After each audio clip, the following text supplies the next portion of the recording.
grâce. Nous allons avancer. Bien-aimé Chirac, j'aimerais qu'à tout moment que tu suives attentivement et puis que tu interviennes aussi, de temps à temps à la fin. Donc quand je finis d'exposer, que tu interviennes aussi comme ça. Ça va te permettre d'avancer vite pour que, parfois si je suis fatigué, tu peux faire le travail. Parce que je me sens très fatigué. Alors, nous avons fait un débat quelque part avec quelques serviteurs de Dieu sur l'opportunité d'avoir une école une école d'encadrement des serviteurs de Dieu ou encore une école d'enseignement biblique alors qu'il y a déjà l'église. Est-ce que l'école a encore son importance? Je crois que l'école est importante parce que ça nous permet d'apprendre certaines choses qu'à l'église, dans le culte, qu'on ne peut pas apprendre. Ça, c'est important. Donc, il y a certaines profondeurs que nous pouvons avoir ici à l'école que dans des cultes ordinaires, nous ne saurons pas l'avoir. Et donc, dans l'école, nous sommes en train de déguiser, de former des personnes qui peuvent peut-être demain devenir aussi des serviteurs de Dieu, des prédicateurs, mais aussi l'école transmet des connaissances qui pourront nous donner le salut. Ça, c'est important. Alors, je vais commencer par une petite préoccupation et puis nous allons prendre le sujet du jour. Calendrier prophétique, c'est notre sujet. Nous commençons aujourd'hui. Mais j'aimerais prendre une petite préoccupation. Deutéronome chapitre 22, verset 6. Ça, c'est le frère Chirac qui va nous donner son des cloches avant que je ne parle. Deutéronome chapitre 22, verset 6. Lisez ça, lisons ça tous. Et puis, vous allez voir de quoi je vais vous parler ce matin. Nous avons débattu sur ça quelque part. Je ne vais pas vous donner mon opinion parce que je trouve qu'elle est riche. J'ai préféré la donner à l'école.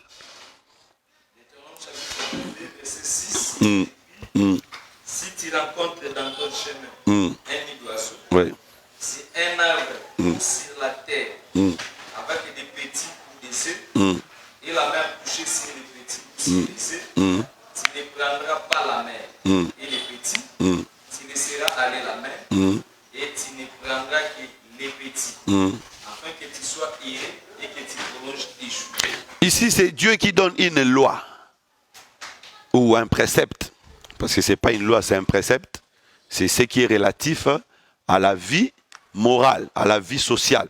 Si tu rencontres un nid d'oiseau sur la terre et sur un arbre, déjà c'est très compliqué de rencontrer un nid d'oiseau sur la terre. Si tu rencontres un nid d'oiseau sur la terre ou sur un arbre, je ne vois pas pourquoi quelqu'un qui trouve un nid d'oiseau sur un arbre, il va se préoccuper. Alors, il dit que tu ne vas pas prendre et la mère et les petits, non.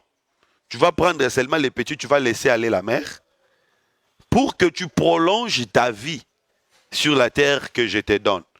Quel est le rapport entre un nid d'oiseau et la vie qui sera prolongée sur un pays? Alors, j'aimerais que Frère Chirac nous dise qu'est-ce qu'il en pense.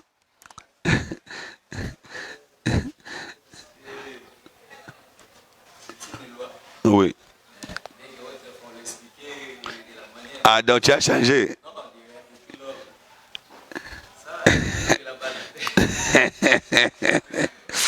Non, mais là-bas, jusqu'aujourd'hui, il y a des prédicateurs, des ministres de Dieu qui continuent à dire ça.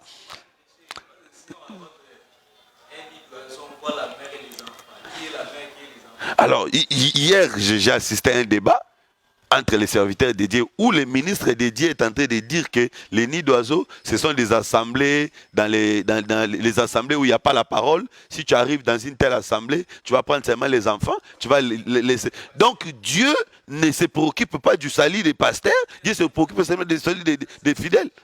Et pourquoi Dieu avait récupéré Paul alors? Parce que Paul était un pharisien maître. Pourquoi Dieu avait récupéré Paul?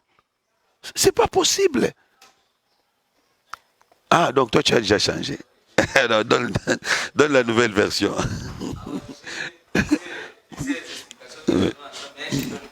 Ouais. J'explique ça par rapport à Israël. C'est-à-dire qu'Israël, Dieu avait dit, si tu veux prolonger d'abord ta vie dans les pays dont je te donne, on parlait de Canaan. Ouais. C'est une loi qui s'accomplit en Canaan.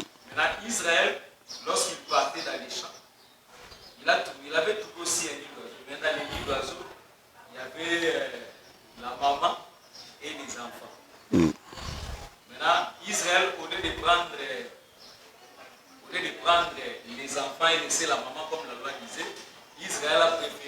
prendre la maman, là, maintenant qui est la maman, en Israël, nous savons que Moïse était comme une mère.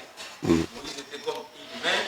Maintenant, les petits enfants, ça veut dire que tous les prophètes, même Jésus, c'était aussi l'enfant, les enfants. Maintenant, quand Israël est venu, il a trouvé Moïse et Jésus. Israël a préféré prendre Moïse comme la maman en Israël parce que Moïse lui et il a laissé, il a rejeté le Seigneur Jésus-Christ. Voilà pourquoi aujourd'hui Israël, ces jours n'ont jamais été prolongés dans les pays. Ils ont été rejetés. Oui, mais il fallait peut-être dire, c'est Aaron qui était la maman. Hein, dans la logique. Oui. Les sacerdoces lévitiques. Donc Israël s'est attaché aux petits. Au lieu de s'attacher, les petits, c'est Christ. Au lieu de s'attacher au Christ, il s'est attaché aux sacerdoces lévitiques. Voilà pourquoi ces jours. Oui, mais. Oui, mais. Ouais, là, ça marche. Ça marche, mais sur le plan écologique, d'abord sur le plan écologique, Dieu voulait qu'on lâche la maman parce qu'elle peut produire d'autres enfants, d'autres petits. Donc sur le plan écologique d'abord, c'était pour que la race ne disparaisse pas. Hein, parce que toutes les lois que Dieu avait données avaient aussi des implications écologiques. Par exemple, quand il dit que tu vas laisser que les arbres, si tu entres dans les pays, tu ne vas pas commencer à couper directement, tu vas laisser les arbres. Un calendrier, nous pouvons dire que c'est un système de division des temps. Notez qu'un calendrier, c'est un système de division des temps. Donc c'est un système de division des temps où il y a les jours, les semaines, les mois et les années. Ça, c'est une définition simple. Donc c'est un système dans lequel on divise les temps. On divise les temps en jours, en mois, en années. Donc ça, c'est ce qu'on appelle un calendrier. Mais dans un sens large, un calendrier peut aussi parler d'un programme ou d'un plan. C'est dans ce sens que nous sommes en train de parler. Donc un calendrier peut aussi parler d'un programme ou encore d'un plan. Dans ce sens, on peut parler du calendrier scolaire, du calendrier scolaire, ou on peut parler du calendrier académique. On peut également parler du calendrier électoral. Je ne sais pas un autre calendrier que vous pouvez citer. Donc, dans ce sens, calendrier, ce n'est plus un document dans lequel on répartit les temps par jour, mois, année, mais calendrier devient un plan, un programme. Alors, il faut noter que quand calendrier devient un plan ou un programme, dans ces programmes, on décrit les événements à faire et dans ces programmes, on décrit les moyens relatifs aux événements à faire. On décrit également les temps de l'accomplissement de chaque événement. Ça, c'est très important. Je répète, quand le calendrier devient un programme, quand on parle de calendrier comme programme, par exemple, calendrier électoral, calendrier académique, calendrier scolaire. Donc là, on présente le calendrier comme étant un programme ou un plan. Alors, qu'est-ce qu'on aura comme rubrique dans ce calendrier? Maman, on a le besoin spirituel. Peut-être que vous allez penser que c'est spirituel. Je vais expliquer. C'est dans la Bible. On aura les événements qui vont s'accomplir dans ce calendrier, c'est-à-dire dans ce programme. On aura également le temps de l'accomplissement de chaque événement. Et on aura les moyens qui vont permettre d'exécuter chaque événement dans le calendrier. Je donne un exemple, le calendrier que la CENI nous a donné. Quand la CENI publie son calendrier, la CENI montre que nous allons commencer, premier point, enrôlement. Deuxième point, donc il montre les événements qu'il va faire, il donne même le temps qu'il va accomplir chaque événement et il va présenter un budget. Dans le budget, on met les événements et les coûts de chaque événement. Donc, le calendrier comme un plan, un programme, c'est l'ensemble, je répète pour une bonne compréhension, des événements, du temps de l'accomplissement des événements et des moyens investis pour l'accomplissement de ces événements. Alors, eu égard à ce que nous avons dit, le calendrier prophétique peut donc être compris comme une succession de situations prévues par Dieu. L'entendez bien. Le calendrier prophétique peut être compris comme une succession des événements prévus par Dieu qui ont chacun, parce qu'on parle des événements, on peut y parler des situations, une succession des événements prévus par Dieu, un temps pour son accomplissement. Le calendrier prophétique, c'est l'ensemble des événements prévus par Dieu. Donc Dieu a des événements qu'il a déjà prévus. Et chaque événement va s'accomplir dans un temps. Et Dieu dispose également des moyens pour l'accomplissement des événements. J'aimerais, avant d'avancer, vous poser une question. Est-ce que quelqu'un peut me dire un événement qu'il sait que Dieu a prévu, qu'il va accomplir? Un événement que vous comptez, que Dieu a prévu qu'il va accomplir. Ou que Dieu avait prévu d'accomplir, il a déjà accompli. Un événement. Dans l'histoire de l'humanité. Pardon? Non, j'aimerais savoir si vous comprenez ce que j'ai dit. Un événement que Dieu a déjà prévu d'accomplir. Peu importe, mais j'aimerais que vous puissiez me dire si vous savez un événement prévu par Dieu.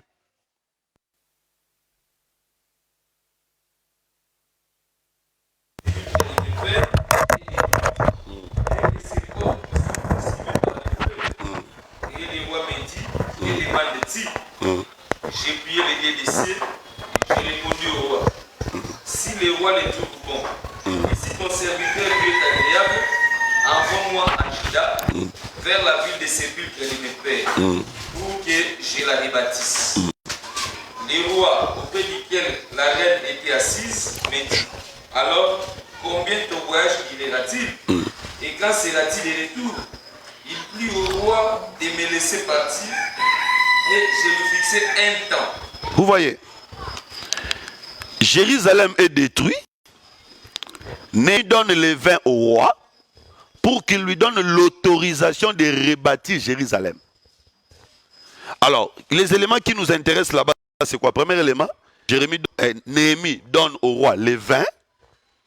Et le vin permet à exposer son problème devant le roi. Et maintenant, le roi lui fixe, Néhémie fixe au roi un temps. Il va aller rebâtir Jérusalem, mais dans un programme. Il ne va pas aller rebâtir Jérusalem. Il y a un programme, il y a un temps prévu. Continue. Oui, j'ai dit au roi, si le roi les trouve bon, qu'on me donne des lettres pour le gouverneur de l'autre côté, du gouverneur de l'autre côté,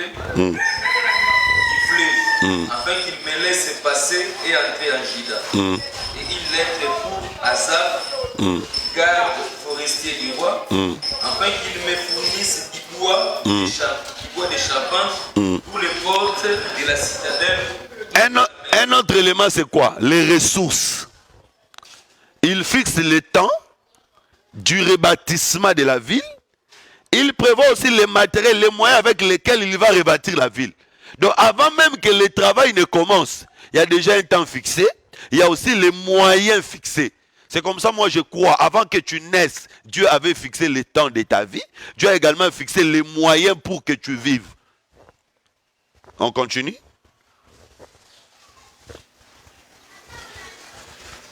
Pour la muraille de la ville et pour la maison que j'occupais. Le roi me donna ces lettres. Car la bonne main de mon Dieu était sur moi.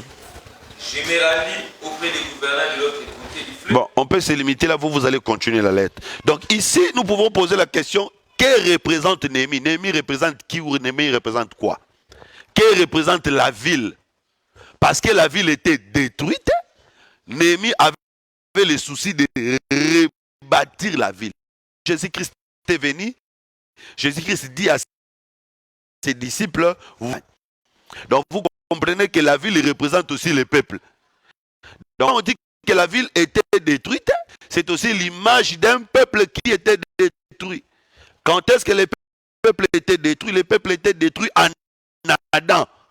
Ici, Nebukadnezar qui avait détruit la ville représente les diables. Parce que dans Jérémie chapitre 51, on le présente aussi comme un dragon. Donc Nebukadnezar qui a détruit la ville, qui a également détruit les temples, représente les diables.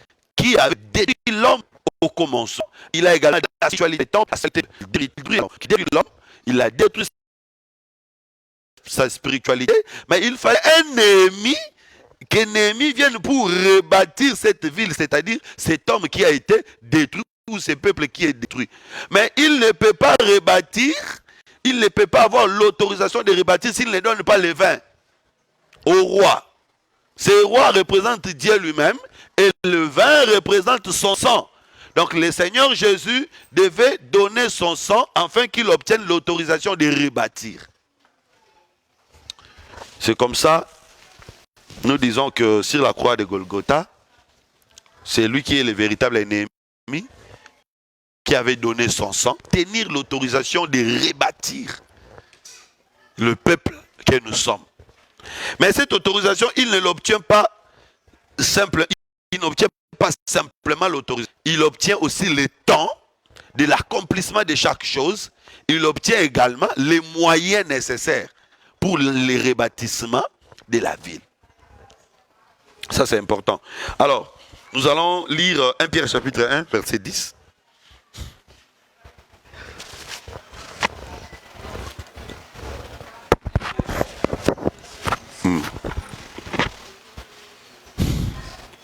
Les prophètes qui ont prophétisé, touchant la grâce qui vous était réservée, ont fait de ces salis l'objet de leurs recherches et de leurs investigations.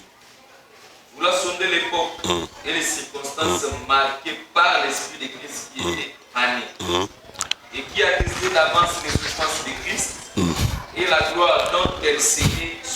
Les prophètes qui avaient l'Esprit de Christ, qu'est-ce qu'ils cherchaient?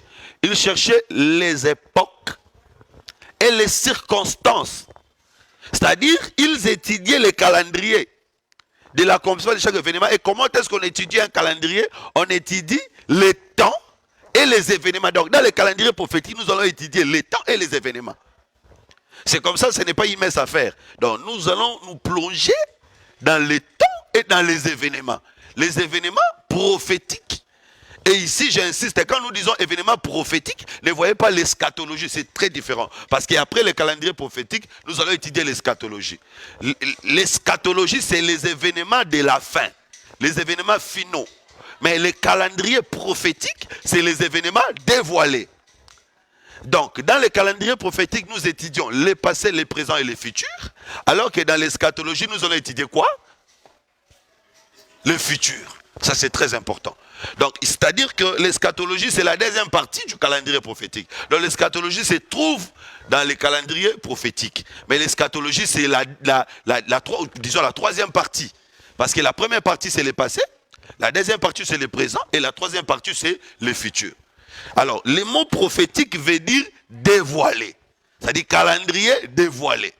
Dans ce calendrier, nous voyons le passé, le présent et le futur. Et ici, on nous dit que les prophètes de l'ancien temps, avec l'Esprit de Christ, ils avaient étudié les époques et les circonstances. Parce que dans chaque époque, ça c'est très important d'étudier les temps. C'est très important d'étudier les temps et de comprendre les époques. Vous savez, il y a des gens qui disent Bino bozo sala makambo ba apôtre ba sala kangote. Il faut savoir vraiment les apôtres étaient dans quel temps et nous sommes dans quel temps. Il faut savoir les apôtres étaient dans quelles circonstances et nous sommes dans quelles circonstances. C'est très important quand vous étudiez les choses de Dieu, connaître des circonstances. Parce qu'il y a des choses que les apôtres n'ont pas fait. À un certain moment, je commence à regarder un peu avec un frère Chirac, avec patience, ces sujets du dépouillement. Les apôtres n'ont jamais dépouillé quelqu'un. Oui, ils n'ont jamais dépouillé quelqu'un parce qu'ils n'ont pas aussi vu certains péchés chez certaines personnes. Donc il y a certaines choses qui n'ont pas été faites parce qu'il n'y avait pas ces circonstances-là. Aujourd'hui, les apôtres n'ont jamais vécu dans la Covid. Covid-19, les apôtres n'étaient pas dans cette circonstance-là. Nous nous sommes retrouvés dans une circonstance où il y a Covid. Nous ne pouvons pas nous rassembler. Comment on va faire? On fait Internet. Ils n'étaient pas dans une circonstance qui leur permettait d'utiliser Internet. Mais nous sommes dans cette circonstance-là. Donc l'étude des temps, des événements et des circonstances, c'est très important quand on veut servir Dieu. Si on ne fait pas cette étude, on va rejeter des choses qu'on ne peut même pas rejeter ou accepter des choses qu'on ne peut pas accepter. C'est comme les gens qui, lors des consécrations, ils obligent à ceux qui vont être consacrés, on les appelle comment, des récipiendaires. Ah, oui, on les appelle, il y a un terme là, je crois des récipiendaires ou quelque chose comme ça, de porter des toges. Parce que, il y a eu même une sœur qui était venue me proposer, dit pasteur, je vous propose, parce que un modéliste, à Tonga Babilamba, on va consacrer Babandarolat. Donc, c'est-à-dire, il faut voir ceux qui étaient à l'époque de Moïse, ils étaient dans quelles circonstances? Ils étaient dans quel temps pour porter cela? Et aujourd'hui, nous sommes dans quelles circonstances pour ne pas porter? On n'a pas besoin de ça parce que nous ne sommes pas dans les mêmes contextes, dans les mêmes circonstances. Donc, nous allons vraiment étudier les temps et nous allons étudier les événements. Et vous devez savoir que Dieu travaille dans les temps. Même le diable a un calendrier, vous savez. Même le diable. Lisons ça. Apocalypse chapitre 13. Commençons d'abord par le calendrier des désoins. 11, 1 à 3. Apocalypse 11, 1 à 3. Après, nous allons voir Apocalypse 13, 5. Vous allez voir que Dieu, même quand il envoie son serviteur, il lui donne toujours un plan, un programme. Jésus avait un programme d'exercice ministériel de 3 ans.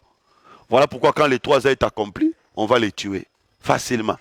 Mais avant les 3 ans, personne n'a pu les tuer. De la même manière, les désoins, lisons.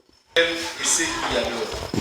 Mais les parties extérieures du temple, laisse-les en dehors et ne les mesure pas, car il a été donné aux nations et elles fouleront au pied la ville sainte pendant 40 mois. Je donnerai à mes deux témoins les pouvoirs de prophétiser, revêtis de sacs pendant 1260 jours. Il donne le programme pendant lequel la ville sera foulée au pied. T'as la même chose que Dieu a un plan. Dieu a un programme des temps pendant lesquels tu vas souffrir. Il donne le programme, les temps pendant lesquels la ville sera foulée au pied. Il donne également les temps pendant lesquels les désoins vont prêcher. Donc rien ne s'est fait par hasard. C'est comme ça que Dieu avait dit quelque part dans la loi de Moïse, si on est en train de frapper un hébreu, un juif, on ne le frappera pas plus de 40 coups. Donc Dieu sait, Dieu donne l'autorisation qu'on frappe son enfant aussi, dans un cas où qu'il pêche, il fait une faute. Mais Dieu limite la souffrance de ses enfants. C'est comme ça que Jésus dans Matthieu chapitre 24 dit que si ces jours n'étaient pas abrégés, aucun élu ne serait sauvé. Donc vous voyez que Dieu a toujours un plan, un programme, même s'il laisse à l'ennemi le temps d'agir, il limite son temps. C'est comme ça dans Apocalypse chapitre 11, nous allons bien en parler.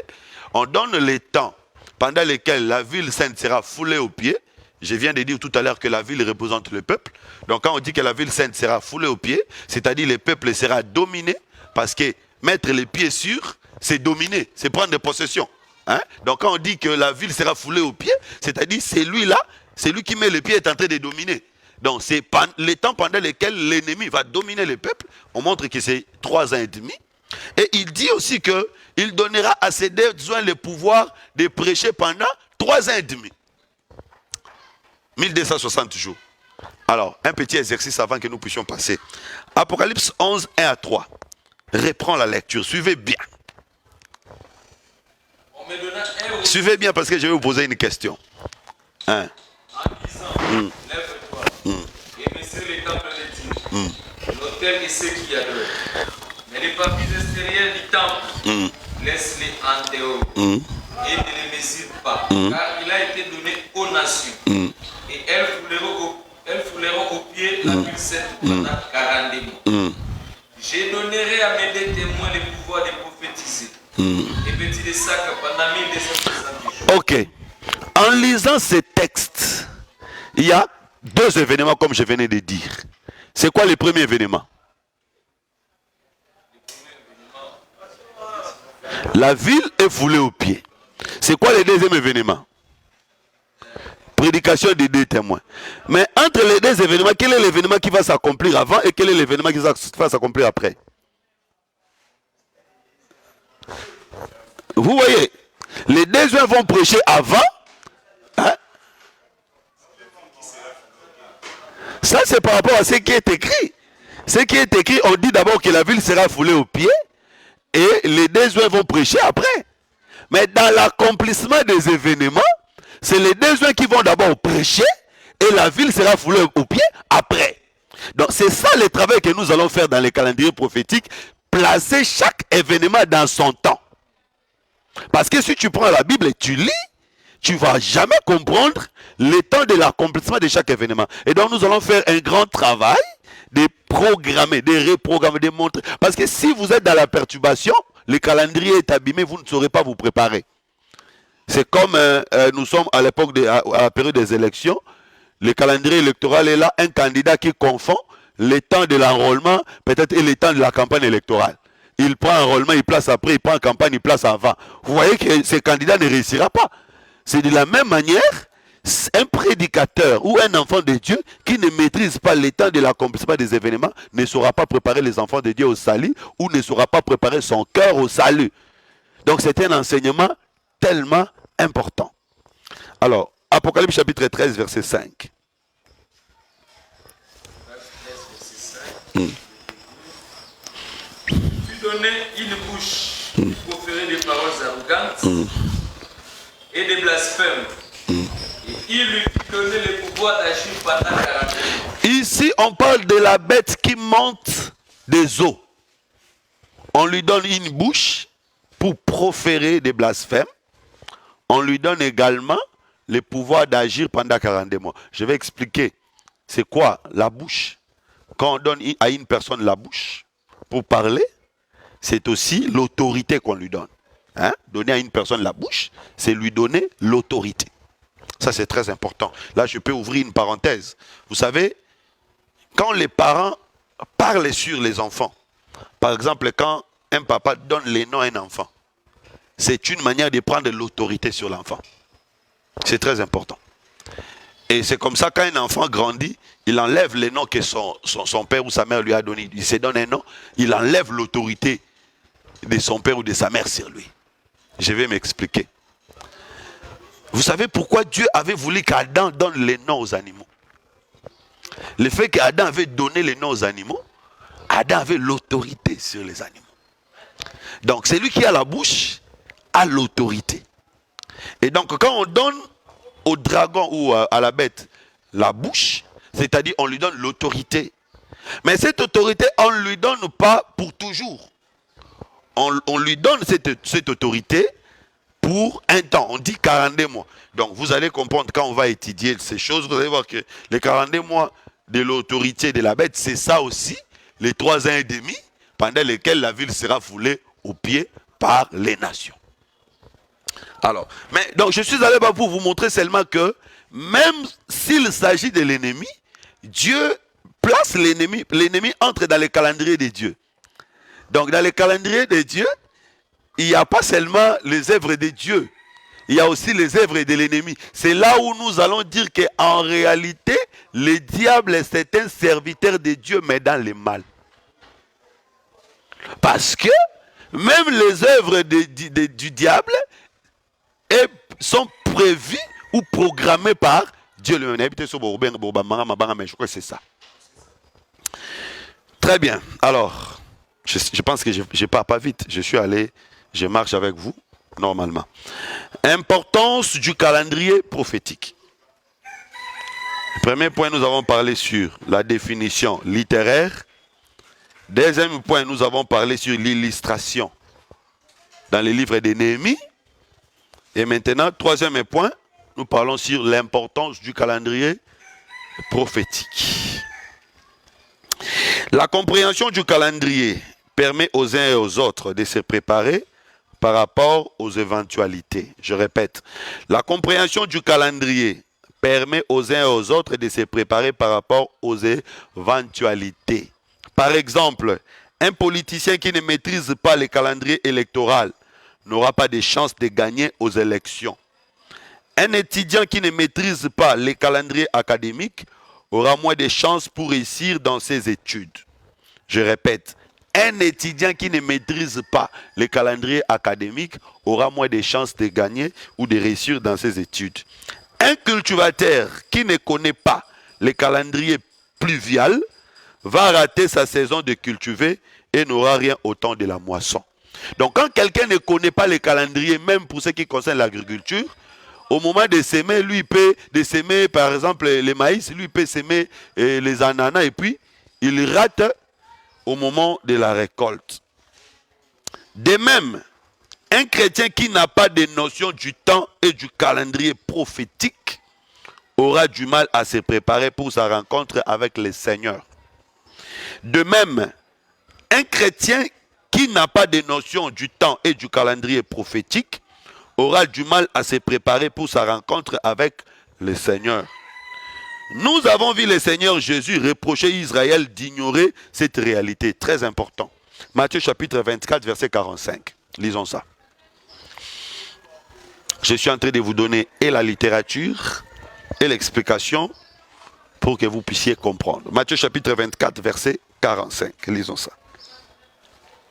Quel est donc le serviteur fidèle que son maître a établi sur ce genre pour leur donner la nourriture au temps convenable.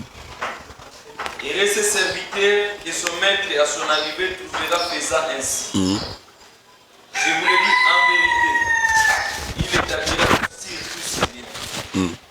Mais si c'est un méchant serviteur qui dise en lui-même, le maître tarde à venir, et il se met à battre ses compagnons, s'il mange et boit avec les ivrognes, le maître de ses serviteurs viendra le jour où il ne s'y attend pas, et à l'heure qu'il ne connaît pas. Voilà, ici le Seigneur est en train de parler d'un serviteur qui ne connaît pas le temps du retour de son maître. D'abord, il parle de ce serviteur qui ne connaît même pas la nourriture à donner au temps convenable, c'est-à-dire que chaque nourriture a son temps. Si tu donnes une nourriture dans un autre temps, cette nourriture, au lieu de donner la santé à ceux qui sont en train de manger, cette nourriture peut compliquer la santé de ceux qui mangent. Vous savez pourquoi nous, en Afrique, ou nous, les pauvres, entre guillemets, nous mourons vite. Parce que nous mangeons parfois des choses qu'il ne faut pas dans des temps. Vous trouvez quelqu'un qui mange une chikwang à 22 heures. Parce que nous allons les cas, bimina quoi, soit mbolongo, soit papa, aller. Ou maladie.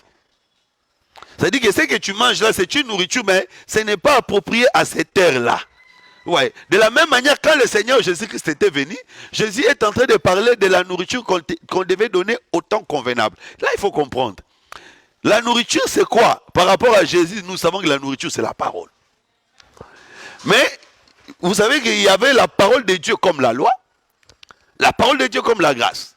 Alors, la venue de Jésus, c'était déjà le début d'un autre temps.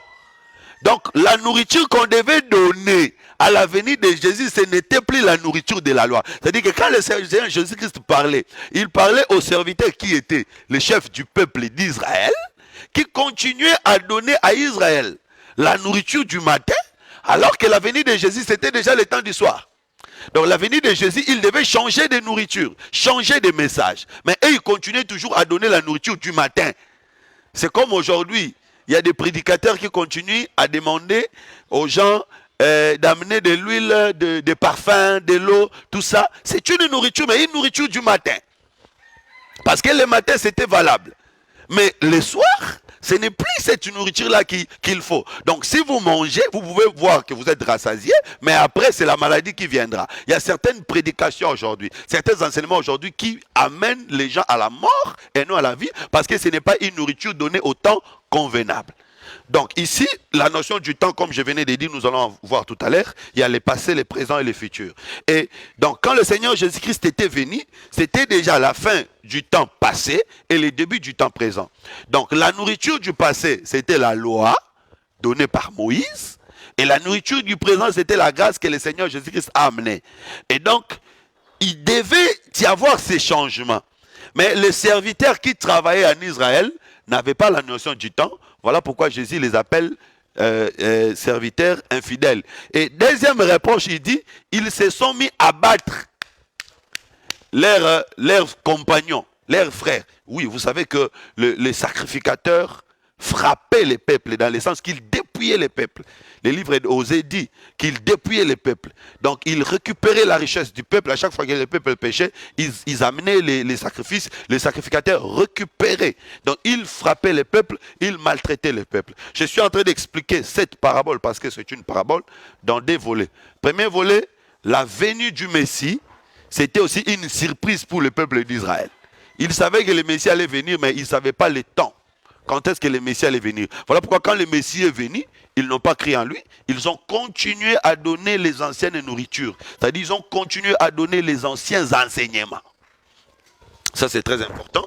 Et si nous voulons présenter cette parabole par rapport au temps de l'Église, nous pouvons également montrer que au temps de l'Église aussi, il y a des gens qui ne savent pas que le Seigneur va revenir.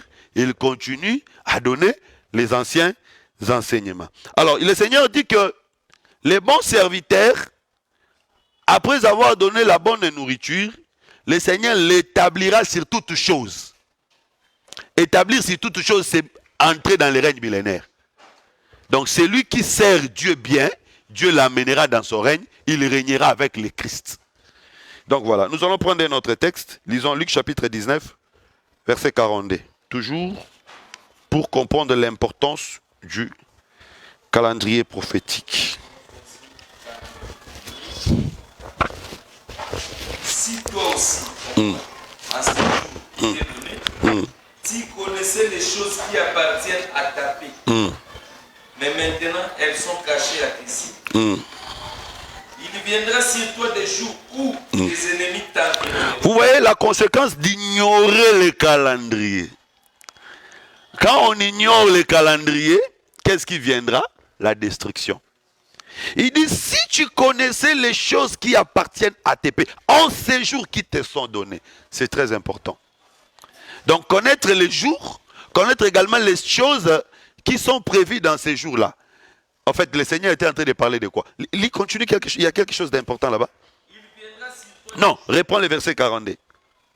Si toi aussi, verset 42, comme il approchait de la ville, en la voyant, priera sur elle. Si toi aussi, au moins en ces jours qui t'est donné, tu connaissais les choses qui appartiennent à ta paix. Mais maintenant, elles sont cachées à tes yeux. Il est en train de parler à la ville, mais vous savez que la ville représente le peuple.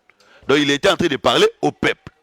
Il dit, si tu connaissais les choses qui appartiennent à ta paix, en ces jours qui t'est donné. Vous voyez? Donc, les choses sont données dans un jour. Mais maintenant quoi? Elles sont cachées à tes yeux. C'est que ce n'était pas la faute de ces peuples. Mais maintenant, ces choses sont cachées.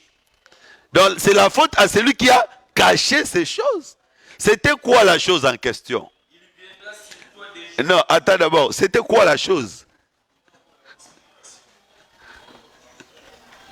C'était Jésus. C'était Jésus. C'était Jésus qui était la chose donnée pour la paix. Voilà. Non, d'abord Jésus là qui était venu. C'était lui l'homme là. La chose qui était donnée pour la paix dans ces temps-là. Mais eux, ils ne savaient pas. Eux, ils sont restés dans un autre temps. Mais malheureusement pour eux, malgré que Jésus était venu, mais Jésus était aussi caché. Parce que Jésus lui-même dit, mais maintenant la chose en question est cachée à vos yeux. Mais qui a caché la chose? C'est Dieu lui-même. Parce que quelque part, Jésus dit que tu as caché ces choses aux sages et aux intelligents, tu as révélé aux enfants. Bien aimé, nous sommes un peuple erré. Parce que le Seigneur, les sages et les intelligents dont on parle ici, c'est Israël. Le Seigneur a caché ces choses aux sages et aux intelligents, c'est-à-dire à Israël, mais il nous a révélé. nous qui ne sommes que des enfants. Être enfant, ici, c'est, comme nous venons de dire tout à l'heure, nouvelle nature, nouvelle naissance. Vous voyez. Donc, Israël, par manque de la compréhension de ces calendriers, sa ville a été détruite. Donc, quand on ne maîtrise pas, la ville peut être détruite. Alors, nous allons terminer ces points par Esther chapitre 1, verset 13. Esther chapitre 1, verset 13.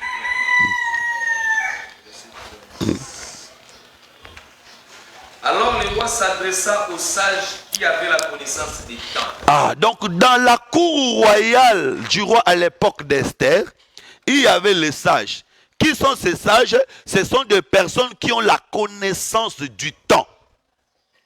Ah, donc celui qui a la connaissance du temps est un sage.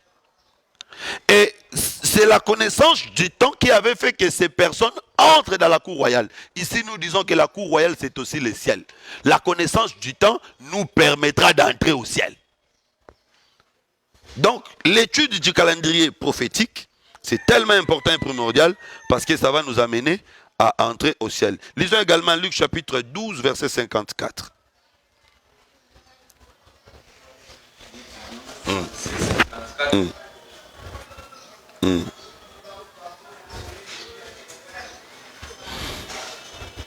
Il dit encore aux foules, quand vous voyez un nuage s'élever à l'Occident, vous dites aussitôt la pluie vient. Et il arrive ainsi. Et quand vous voyez souffler le vent du midi, vous dites il fera chaud. Et cela arrive. Hypocrite, vous savez discerner l'aspect de la terre et du ciel. Comment ne discernez-vous pas ces temps ici? Les enfants d'Israël pouvaient discerner l'aspect de la terre et du ciel, mais ils ne discernaient pas les temps de Jésus, parce qu'il dit ces temps ici. Donc c'est-à-dire qu'ils avaient discerné l'autre temps, mais les temps de Christ, ils ne discernaient pas. En langage simple, ils ont discerné les choses physiques. La nuage, les vents, mais les choses spirituelles, ils n'ont pas discerné. Donc ce qu'ils ont discerné physiquement, c'est-à-dire dans la loi, ils avaient la compréhension, ils ont discerné, mais quand le Seigneur vient, ils n'ont pas discerné. Donc le fait qu'ils n'ont pas discerné les temps, ils ne pouvaient pas être sauvés. Et ici, nous pouvons d'abord comprendre que pour comprendre bien les choses, il faut regarder le ciel, regarder la nuée. Mais le ciel qui donne le temps prophétique, ce n'est pas ce ciel physique. Le ciel qui donne le temps prophétique, c'est un homme. C'est le Seigneur Jésus-Christ. C'est-à-dire que le fait que Jésus était descendu, Jésus était tout un ciel qu'on devait regarder pour connaître les temps prophétiques. D'ailleurs, lui-même, il dit, qu'est-ce que Jésus avait dit? Personne n'est monté au ciel. Si c'est celui qui était descendu, le Fils de lui qui est dans le ciel. Oh. Donc, tel que Jésus marchait là, il était dans le ciel. C'était quoi le ciel? C'était son corps. C'est comme ça David dira que tu abaissas les cieux. Quel est le jour où Dieu avait abaissé les cieux? Dieu avait abaissé les cieux dans le corps de Jésus. Donc le corps de Jésus, c'était les cieux abaissés. Et donc si quelqu'un veut discerner le temps, il n'avait qu'à regarder les mouvements de Jésus. Ouais, quand Jésus sort de la barque, c'est un mouvement. Quand Jésus monte sur la montagne, c'est un mouvement. Donc pour connaître le temps, il fallait regarder Jésus. Mais le peuple d'Israël, et c'est comme ça vous allez voir que quand ils ont pris Jésus, ils ont tué, c'est-à-dire qu'ils ont arrêté leur temps. Parce que c'était Jésus l'horloge. Donc ce bébé s'y montre, c'est que c'était Kangami. Donc Israël a détruit son horloge. Voilà pourquoi le temps s'est arrêté. Et maintenant nous avons l'horloge. Donc quand vous avez Jésus, vous pouvez comprendre que le temps est en train de bouger, de marcher. Mais quand vous n'avez pas Jésus, le temps est fixé. Alors maintenant allons vite pour voir. Combien de temps y a-t-il dans le calendrier prophétique? Je crois que c'est le 4e point. Premier point, c'était quoi? Papa Pichou. Définition. Deuxième point. Illustration de Néhémie. Troisième point. Importance. Quatrième point. Les différents temps dans le calendrier prophétique. Il y a combien de temps dans le calendrier prophétique? Hébreux chapitre 8, verset 13. Oui. Ça, on n'a même pas besoin de lire. Et là, on va faire par cœur. Jésus-Christ est le même, hier, aujourd'hui et éternellement. Ça c'est Hébreux 13, verset 8. Ce qui a été, ce qui est, c'est ce qui sera. Ça c'est très important. Et si vous allez même dans Apocalypse chapitre 1, verset 9, la Bible dit, écris ce que tu as vu, ce qui était, ce qui est et ce qui vient. Donc Dieu agit dans 3 temps. C'est-à-dire dans le calendrier prophétique, nous allons étudier 3 temps. Et même le Seigneur Jésus dans Jean chapitre 4, verset 23, cette fois-là, il parle de 2 temps. Il dit, femme, l'heure vient et elle est déjà venue, où les vrais adorateurs adoreront le Père en esprit et en vérité. Ici, Jésus exclut le passé parce que il veut inaugurer les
présents en attendant le futur.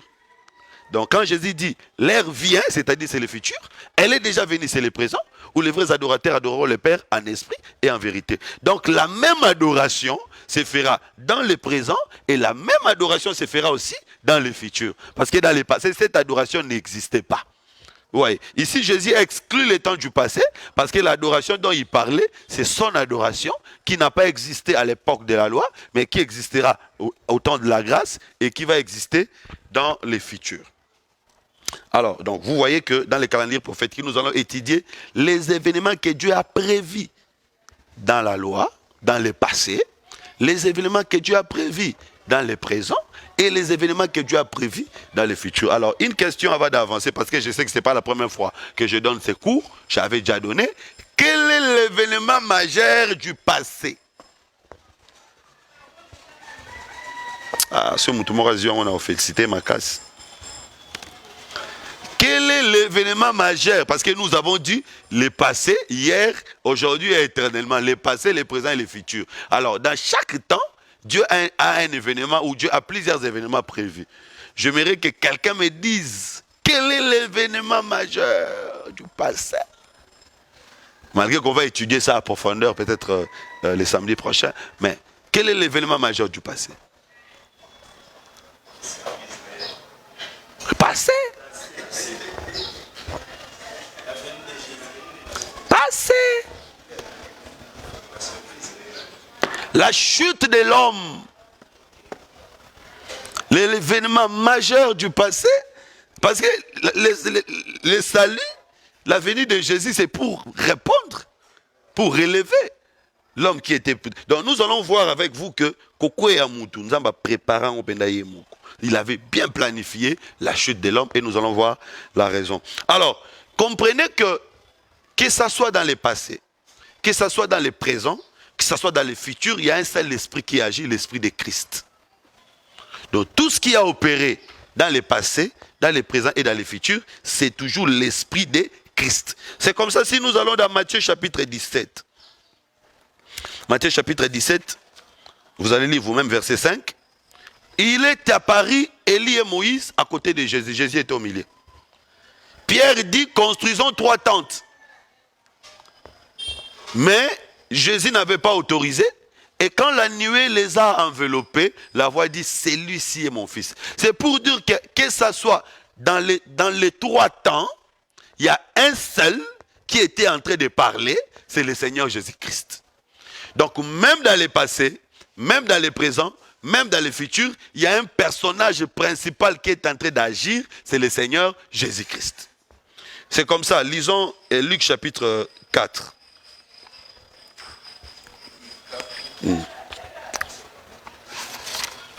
Luc chapitre 4 commence à partir du verset, je crois que c'est 18. Commence à partir du verset 16.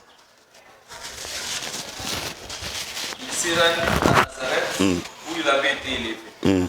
Et selon sa coutume, il entra dans la synagogue les jours du sabbat. Il s'éleva pour faire la lecture. Et on lui remit les livres du prophète Isaïe. L'ayant déroulé et pouvant la voir où il était écrit, l'Esprit du Seigneur est sur moi, parce qu'il m'a oint pour annoncer une bonne nouvelle aux pauvres. Il m'a envoyé pour guérir ceux qui ont le cœur brisé, pour proclamer aux captifs la délivrance et aux aveugles le recouvrement de la vie, pour renvoyer libre les opprimés et pour publier une année de grâce du Seigneur. Ensuite, il roula les livres, les remit au serviteur et s'assit. Il trouve les livres fermés. On lui donne un livre fermé. C'est lui qui ouvre. Il fait la lecture. Quand il finit, il ferme les livres, il remet. Donc Israël avait un rouleau fermé. À la venue de Jésus, le rouleau a été ouvert. Et puis le rouleau a été encore fermé. Donc il a laissé Israël avec un rouleau fermé. Mais dans ces rouleaux fermés, on parlait de qui? On parlait de lui. C'est-à-dire que dans le passé, on parlait de Jésus, mais les rouleaux étaient fermés, personne ne pouvait comprendre. Ne pouvait ouvrir ces rouleaux que le Seigneur Jésus-Christ lui-même. Mais il ouvre, il ferme. Donc Israël est resté encore avec un rouleau fermé. Ça c'est très important. Et vous allez voir qu'en Israël, on ouvrait le rouleau que les jours du sabbat. Pendant les 6 premiers jours, on n'ouvrait pas le rouleau. Le rouleau restait fermé. On ouvrait le rouleau que les jours du sabbat. Et nous disons par rapport à la révélation que tous les temps de Moïse, tous les temps des prophètes, c'était les 6 premiers jours. Le sabbat, c'est la venue de Jésus.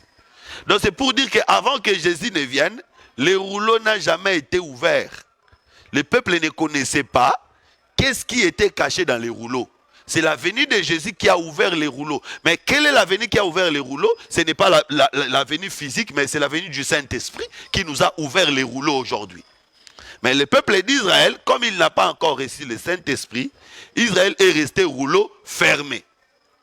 Mais nous avons l'ouverture du rouleau. C'est comme ça, si vous lisez dans Exode chapitre 35, verset 2, la Bible dit que les jours du sabbat, on n'allumera pas le feu dans les maisons des Israélites. Dans les 6 premiers jours, on pouvait allumer le feu, mais les jours du sabbat, on ne pouvait pas allumer le feu. Or, le feu parle du jugement. C'est-à-dire, les jours du sabbat, il n'y aura pas jugement, il n'y aura pas condamnation. Donc, la venue du sabbat, la venue de Jésus, c'est la venue du repos pour qu'il n'y ait pas condamnation. Bon, je vais là-bas pour vous dire que dans les 3 temps que nous allons étudier, nous allons voir que l'Esprit de Christ est tenté d'agir. Je vais donner un autre exemple dans Matthieu chapitre 20, verset 1er, parabole des ouvriers de la 11e heure. Si vous lisez, vous allez voir que c'est le même maître qui sortait. C'est le même maître qui est sorti. Dans chaque ère, c'était une seule personne, mais qui sortait dans différentes ères. Donc pour dire que l'esprit qui agit maintenant, c'est le même esprit qui avait agi.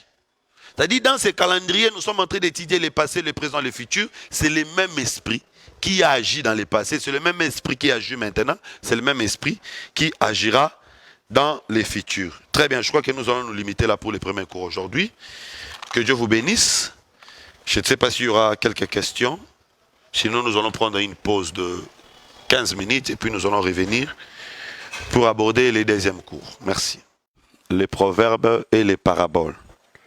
Donc voilà, je crois que le Seigneur va nous faire grâce.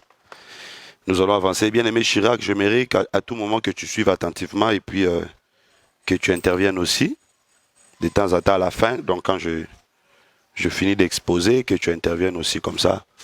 Ça va te permettre d'avancer vite pour que, parfois si je suis fatigué, tu peux faire le travail. Parce que je me sens très fatigué. Alors, nous avons fait un débat quelque part avec quelques serviteurs de Dieu sur l'opportunité d'avoir une école une école d'encadrement des serviteurs de Dieu ou encore une école d'enseignement biblique, alors qu'il y a déjà l'Église, est-ce que l'école a encore son importance? Je crois que l'école est importante parce que ça nous permet d'apprendre certaines choses qu'à l'Église, dans le culte, qu'on ne peut pas apprendre. Ça, c'est important.